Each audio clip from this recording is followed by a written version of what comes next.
오늘은 한국 근대문학의 아버지라 불리는 이광수의 장편소설 사랑에 대해 이야기해 보겠습니다. 작가 소개. 이광수 1892년에서 1950년. 호는 춘원입니다. 그는 한국 근대문학의 출발점을 제시한 작가로 평가받습니다. 무정으로 한국 최초의 근대장편 소설을 써낸 그가 1938년에 발표한 사랑은 그의 문학 세계가 절정에 달했던 시기의 작품입니다. 사랑은 일제강점기 말기, 정확히는 1930년대 후반의 조선 사회를 배경으로 합니다. 이 시기는 일제의 민족말살 정책이 극에 달했던 암울한 시대였죠. 하지만 이광수는 이런 현실 속에서도 인간의 순수한 사랑과 이상을 그려내려 했습니다. 등장인물 소개. 주요 등장인물들을 먼저 소개하겠습니다. 순옥, 이 소설의 여주인공입니다.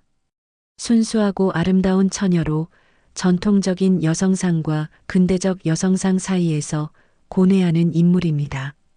덕기, 남주인공으로 서구 교육을 받은 지식인입니다. 이상적인 사랑을 추구하지만 현실과의 괴리에서 갈등을 겪습니다. 병욱, 덕기의 친구이자 경쟁자입니다.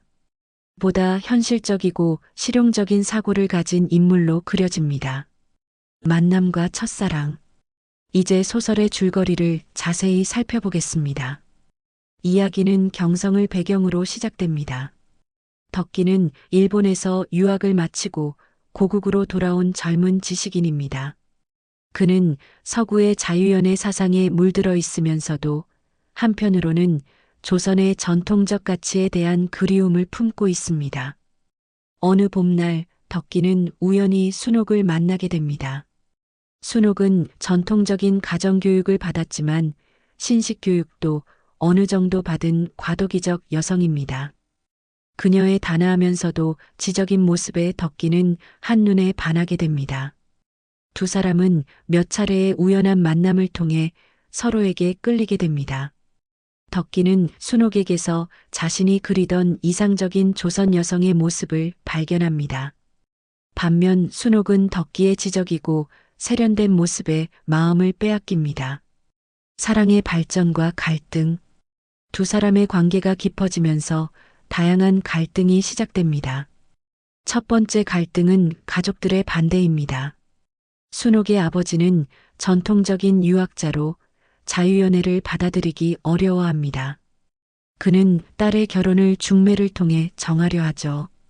덕기의 가족 역시 마찬가지입니다. 양쪽 가문 모두 문벌을 중시하는 전통적 사고에서 벗어나지 못합니다. 두 번째 갈등은 덕기 자신의 내면에서 일어납니다. 그는 서구식 자유연애를 이상으로 여기면서도 한편으로는 조선의 전통적 도덕관념에서 완전히 자유롭지 못합니다. 순옥과의 만남에서도 전통적인 예의를 지키려 하지만 동시에 서구식의 자유로운 교제를 원하기도 합니다. 이런 가운데 병욱이 등장합니다. 병욱은 덕기의 대학 동기로 그 역시 순옥에게 관심을 보입니다. 하지만 병욱은 덕기와는 다른 방식으로 사랑을 추구합니다. 그는 보다 현실적이고 적극적인 접근을 시도하죠. 시련과 오해. 사랑이 깊어질수록 시련도 커집니다. 순옥의 아버지는 딸을 다른 남자와 약혼시키려 합니다. 이는 문벌 좋은 집안과의 정략 결혼이었죠. 순옥은 아버지의 뜻을 거역할 수 없어 고뇌합니다. 전통적인 효 사상에 젖어 있던 그녀로서는 부모의 명을 어기는 것이 쉽지 않았습니다. 한편 덕기는 병욱의 중재로 순옥과 비밀리에 만나게 됩니다. 하지만 이 만남이 오히려 오해를 불러일으킵니다. 순옥의 가족들은 딸이 남자와 몰래 만났다는 사실을 알게 되고 더욱 강하게 반대하게 됩니다. 이런 상황에서 덕기와 순옥 사이에도 미묘한 균열이 생깁니다. 덕기는 순옥이 자신의 사랑에 확신을 갖지 못한다고 생각하게 되고 순옥은 덕기가 자신의 처지를 제대로 이해하지 못한다고 여기게 됩니다. 사회적 현실과 이상의 충돌. 소설은 개인적인 사랑 이야기를 넘어서 당대 조선 사회의 모습을 그려냅니다. 덕기는 점점 조선 사회의 현실에 실망하게 됩니다.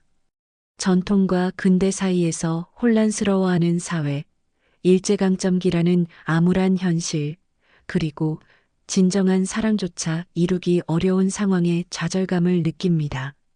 한편 순옥도 여성으로서의 한계를 절감합니다.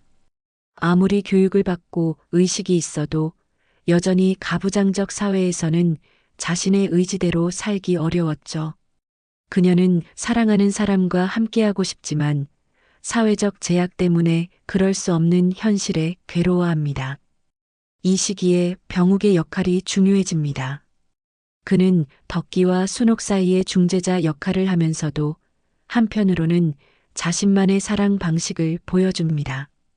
병욱은 이상보다는 현실을, 관념보다는 실천을 중시하는 인물로 그려집니다. 갈등의 심화. 갈등은 점점 더 복잡해집니다. 순옥의 아버지는 딸의 결혼을 더욱 서둘러 진행하려 합니다.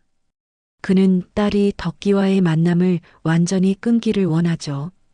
이에 순옥은 더 큰 고뇌에 빠집니다. 부모에 대한 효와 자신의 사랑 사이에서 선택을 해야 하는 상황에 놓인 것입니다. 덕기는 이런 상황을 타개하기 위해 순옥의 아버지를 직접 찾아가 설득을 시도합니다. 하지만 이는 오히려 상황을 악화시킵니다. 순옥의 아버지는 젊은 지식인의 오만함이라고 여기며 더욱 강하게 반대하게 됩니다. 이런 와중에 덕기와 병욱 사이에도 미묘한 갈등이 생깁니다. 병욱은 덕기가 너무 이상주의적이라고 비판하며 보다 현실적인 접근이 필요하다고 조언합니다. 하지만 덕기는 이를 순옥에 대한 병욱의 감정 때문이라고 오해하게 됩니다. 절망과 포기. 상황이 절망적으로 치닫습니다. 순옥의 약혼이 공식적으로 발표됩니다. 그녀는 마지막으로 덕기를 만나 작별을 고합니다. 이 장면에서 두 사람의 슬픔과 좌절감이 절절하게 그려집니다. 순옥은 자신의 운명을 받아들이면서도 덕기에 대한 사랑만은 포기할 수 없다고 말합니다. 덕기는 큰 충격을 받습니다. 그는 자신이 믿어왔던 자유연애, 진정한 사랑이라는 이상이 현실 앞에서 무력하다는 것을 깨닫게 됩니다. 한동안 술에 빠져 지내며 자포자기의 상태에 빠집니다. 병욱은 이런 덕기를 위로하면서도 한편으로는 자신만의 방식으로 순옥에게 접근을 시도합니다. 하지만 순옥의 마음이 여전히 덕기에게 있다는 것을 알게 되고 결국 포기하게 됩니다. 새로운 시작과 깨달음. 절망에 빠진 덕기에게 전환점이 찾아옵니다. 우연한 기회에 덕기는 농촌에서 교육운동을 하는 선배를 만나게 됩니다. 그 선배는 개인적인 사랑의 좌절에만 매몰되어 있는 덕기를 깨우쳐줍니다. 진정한 사랑은 개인적인 차원을 넘어서 민족과 사회에 대한 사랑으로 확장되어야 한다는 것이죠. 덕기는 점차 새로운 깨달음을 얻게 됩니다. 개인적인 연애 감정에만 치중했던 자신을 반성하고 보다 큰 차원의 사랑을 추구해야 한다는 생각을 하게 됩니다. 한편 순옥도 결혼을 앞두고 자신의 삶에 대해 깊이 생각하게 됩니다. 비록 사랑하는 사람과 결혼할 수는 없지만 자신만의 방식으로 의미 있는 삶을 살아가려 합니다. 승화된 사랑. 소설의 결말은 의외로 희망적입니다. 덕기는 농촌으로 떠나 교육운동에 참여하기로 결정합니다. 개인적인 사랑은 이루지 못했지만 민족에 대한 사랑으로 승화시키려 하는 것이죠. 그는 순옥과의 사랑을 잇는 것이 아니라 그 사랑을 더 큰 차원으로 확장시키려 합니다. 순옥은 결국 정해진 상대와 결혼을 하게 됩니다. 하지만 그녀 역시 자신만의 방식으로 의미 있는 삶을 살아가려 합니다. 여성 교육과 계몽 운동에 관심을 갖게 되죠. 병욱은 두 사람의 선택을 이해하면서도 자신은 보다 현실적인 길을 택합니다. 그는 사업에 전념하면서 조선 사회의 근대화에 기여하려 합니다. 소설은 세 사람이 각자의 길에서 각자의 방식으로 조선 사회에 기여하려는 모습으로 마무리됩니다. 문학사적 의의. 사랑이 한국 문학사에서 갖는 의의는 매우 큽니다. 첫째, 이 작품은 근대적 연애관과 전통적 가치관의 충돌을 섬세하게 그려냈습니다. 자유연애라는 서구적 가치와 효와 가문을 중시하는 전통적 가치 사이의 갈등을 통해 과도기적 조선 사회의 모습을 생생하게 보여줍니다. 둘째, 개인적인 사랑을 사회적, 민족적 차원으로 승화시키는 과정을 그려냄으로써 일제강점기 지식인들의 고뇌와 의식을 잘 보여줍니다. 셋째, 여성 인물인 순옥을 통해 당대 여성들의 한계와 가능성을 동시에 제시했습니다. 순옥은 수동적인 존재가 아니라 자신의 의지와 생각을 가진 근대적 여성으로 그려집니다. 문학적 특징. 이광수의 문학적 특징도 사랑에서 잘 드러납니다. 첫째, 계몽주의적 성격입니다. 작가는 이 소설을 통해 독자들에게 새로운 사랑관, 새로운 인생관을 제시하려 했습니다. 둘째, 감상주의적 문체입니다. 등장인물들의 내면, 심리를 세밀하게 묘사하면서 독자들의 감정을 자극하는 문체를 사용했습니다. 셋째, 대화를 통한 사상의 개진입니다. 등장인물들 간의 대화를 통해 작가의 사상과 철학을 드러내는 기법을 사용했습니다. 한계와 비판. 물론 이 작품에 대한 비판도 있습니다. 일부에서는 지나치게 관념적이고 현실감이 떨어진다는 비판을 제기합니다. 또한 일제강점기라는 현실에 대한 직접적인 문제의식이 부족하다는 지적도 있습니다. 하지만 이런 한계에도 불구하고 사랑은 한국 근대문학의 중요한 성취로 평가받고 있습니다. 현대적 의미. 오늘날 우리가 이 소설을 읽는 의미는 무엇일까요?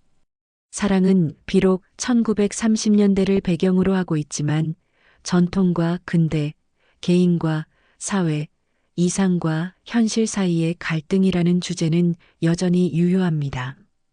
급격한 사회 변화 속에서 자신의 정체성을 찾아가는 개인의 고뇌는 현재에도 계속되고 있기 때문입니다.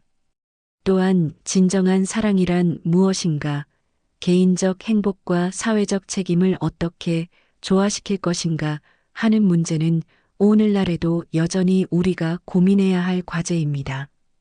이광수의 사랑은 한국 근대문학의 중요한 이정표입니다. 비록 시대적 한계는 있지만 인간의 내면과 사회적 현실을 진지하게 탐구한 작품으로서 여전히 읽을 가치가 있는 소설입니다. 다음 편에서는 또 다른 한국 근대소설을 만나보겠습니다.